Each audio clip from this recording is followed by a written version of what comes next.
We're at the 57th International Biel Chess Festival, and I'm here happy to be joined by Zachary Sane, aka Chess Nerd. Welcome, Zachary, to the Biel. Thank you so much for having me. You won the Beauty Awards, congratulations. It was in round 5. Yes. Objectively, it wasn't probably the most beautiful game that was played that day, but You had a huge fan base.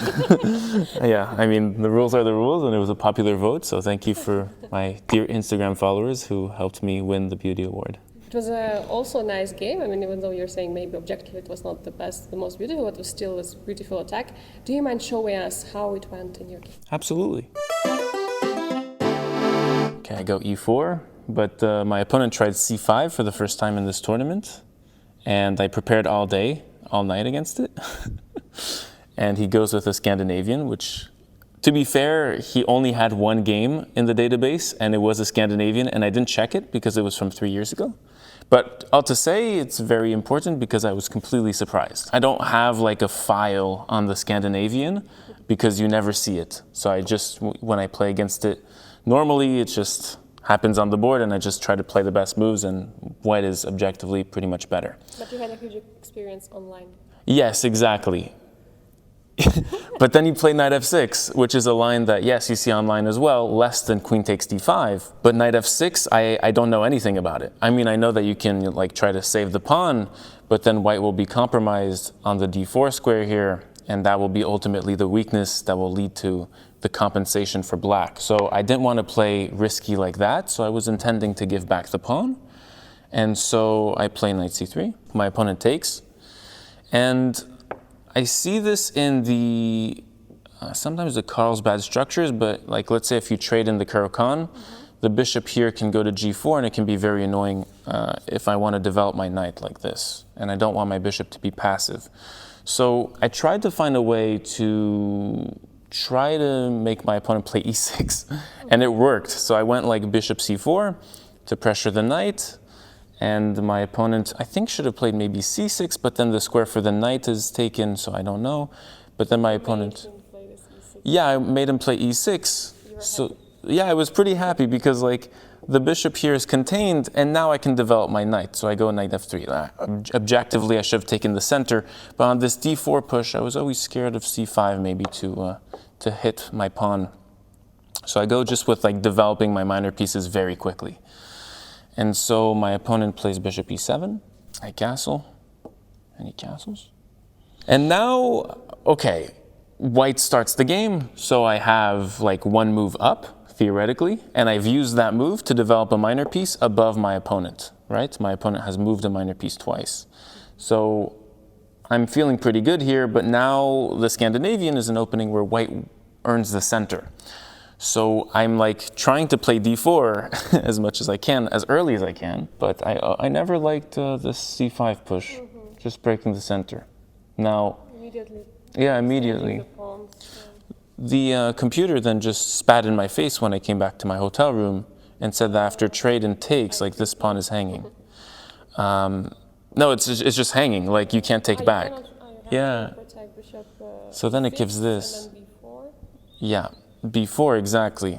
And okay. It looks like a5 could be a5, yeah, and if rook e1, there's knight a6, taking up the b4 square. I didn't see this. I wish I did.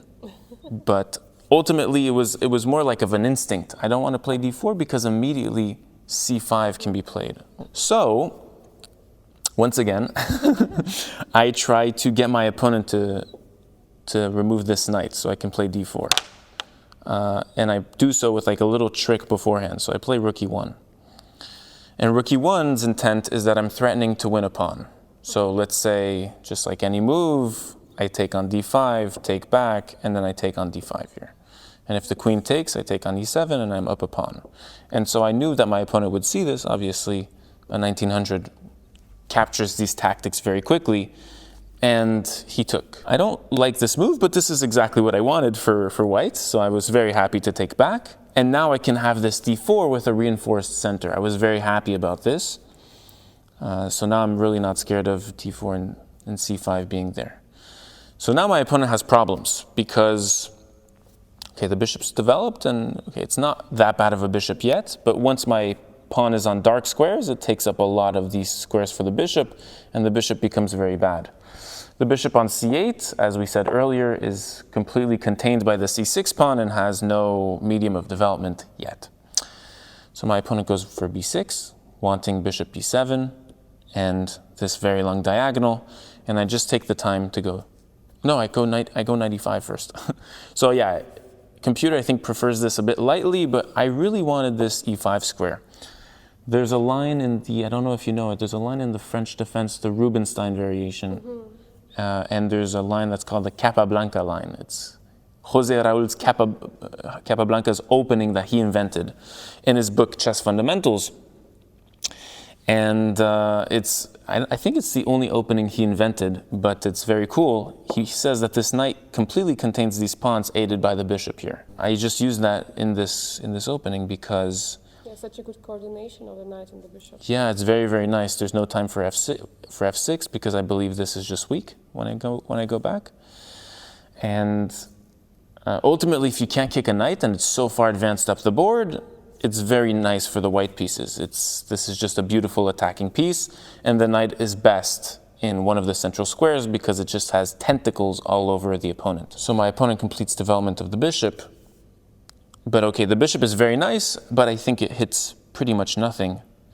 And so the computer goes like queen g4 here, but I just really wanted to take the center. My idea, I saw this like moves before, is that on d4, my opponent can attack the center now with c5, but I have this quick queen g4. This is what happened in the game actually. And the whole basis of this idea is that my development is accelerated so quickly. So for example, let's not even think of tactics here, because there's tactics on all of these moves. Yes. But let's say knight c6. My opponent is pressuring the center, threatening my knight, but I have such quick development, bishop h6 threatening checkmate, bishop f6 defending checkmate, and then rook d1. And suddenly, all my pieces are developed, whereas black has not developed the heavy pieces, and I have some x-rays on the queen here. My opponent here, after queen g4, takes a 42-minute turn. And I think it's the only time in this tournament where I think I was a spectator in the playing hall. I was on that seat over there, and I was looking at the top players for most of my opponent's turn, because not out of confidence, but just out of, I know what to reply to every one of my opponent's replies, and You are confident. Not out of confidence. After queen g4, I have these little threats, but I also, what I didn't mention is that I have these big threats. These knight takes f7s and bishop takes e6s, very thematical. Very beautiful. Yeah, and also to note that black has no defenders. And so that's why my pieces can get up the board so quickly, so fast near this king, is that also I made black trade off this knight that's supposed to be on f6, that is usually a key defender of the g4 and h5 squares. So my opponent continues with bishop f6. After 40 minutes, I sit back on the chair, and I think he was embarrassed because he played this almost immediately after I came back onto the chair. And this is the only move that just wins on the spot. I take 2 minutes after a 40-minute turn, and I go knight takes f7. Very nice. So brilliancy move on chess.com, I'm hitting the queen, which means that if you move the queen, I'll just take with the queen or bishop. Should be all winning. And if you take with the king, I believe I have mate in a few moves. After queen takes, king here. And then this is what I call in chess, I invented this term, the raise of bishops, just hitting the king. And then after king here, it would probably be mate somewhere like this with g4. Yeah, very beautiful. Yeah. If you have a checkmate with a pawn, you do checkmate with a pawn. That's a rule. I believe that's a rule, yeah. So you can't take with the king. And taking with the rook, I had this already prepared before my opponent played bishop f6. Even before I played queen g4. And the point of this is, my bishop is here, is that I take here on e6, and the rook is impossible to defend. This is what happened in the game. This happened in the game, yeah. So you can defend the rook with the queen however you want, but I have this very nice queen takes f7, queen takes, and then rook e8 is checkmate, aided by the pin of the queen by my bishop, by my undefended bishop. Oh no, my queen, and then it's a checkmate. Exactly.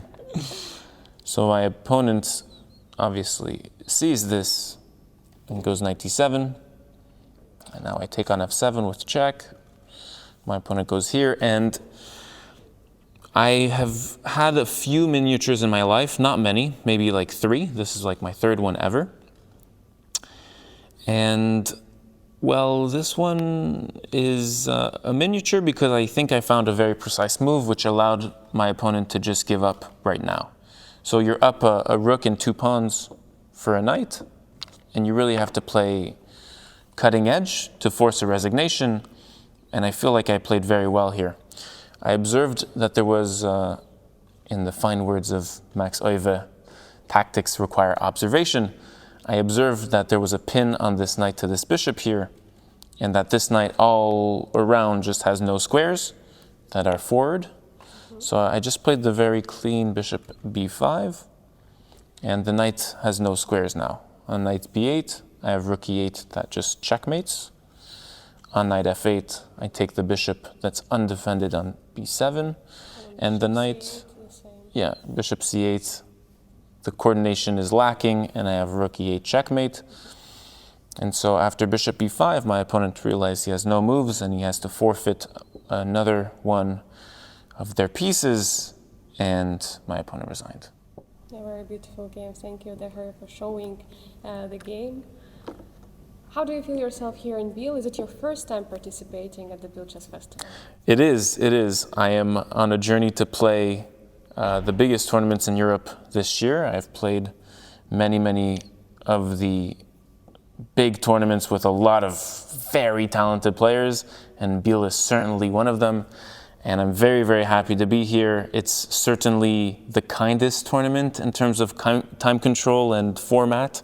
So for me, this feels like an extraordinary tournament that's unparalleled compared to the other tournaments in Europe. So I'm very happy. Garry, you're also, you're a chess player, but mainly you're a chess influencer. How do you combine these two arts? So like, of course, you would like to play chess, but you also always have to do recaps. You have to always do them social media posts and so on. How do you combine? I try my best. After the win of that day, I felt so good that I just made a few Instagram posts, which I would never do during this tournament because I'm solely focused on this tournament. So I just try, but yeah, I've been greatly failing at recaps. In my last tournament, I didn't do any recaps, which I'm sure some people were disappointed about. And this tournament, I haven't done recaps yet. I think I'll recap the tournament, but maybe just after the tournament because I'm trying to stay completely focused. A luxury that I didn't have in my previous tournaments because I was either streaming it or extremely busy before the rounds recording recaps, and I just want to take this one slow and round by round to maximize performance and results, hopefully. So yeah. Today we're having the Blitz tournament. Are you participating? Yes, I am participating in the Blitz. My second Blitz tournament since coming back to chess only, and I'm very excited. It's a 13-round Blitz tournament with 3+2. It's going to be very interesting. There's a ton of IMs and GMs playing, and I feel very invigorated playing in the event. Thank you so much for your time, and best of luck for the next round. Thanks for having me, Angelika.